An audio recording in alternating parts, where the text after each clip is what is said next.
If you've ever tried applying for a credit card and felt overwhelmed by terms like secured and unsecured, you're not alone. These two categories of credit cards may seem similar on the surface, but they serve very different purposes, and knowing the difference could be the key to building or rebuilding your credit the smart way.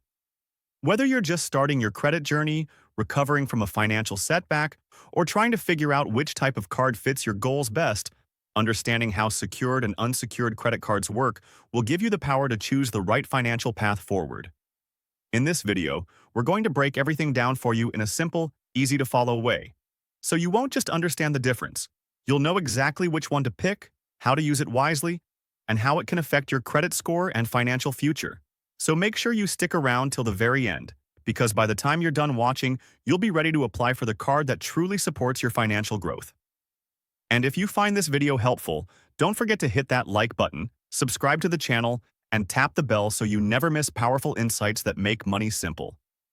Let's clear up the confusion and dive right in. When people think of credit cards, they often imagine sleek plastic that lets them buy now and pay later. But what most beginners don't realize is that not all credit cards are built the same.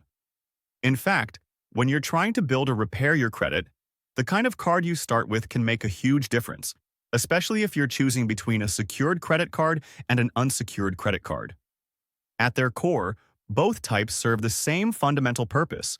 They allow you to borrow money from a lender to make purchases with the expectation that you'll repay it, ideally in full and on time.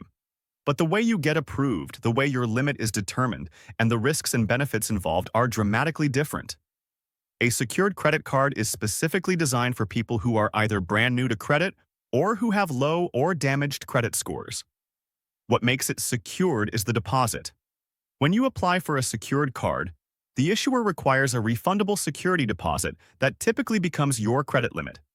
If you deposit $300, your limit is usually $300. This deposit protects the bank because if you default, they can use your deposit to cover the balance. But from your perspective, you're essentially borrowing against your own money while getting all the reporting benefits of a regular credit card. This is why secured cards are one of the most powerful tools for credit building.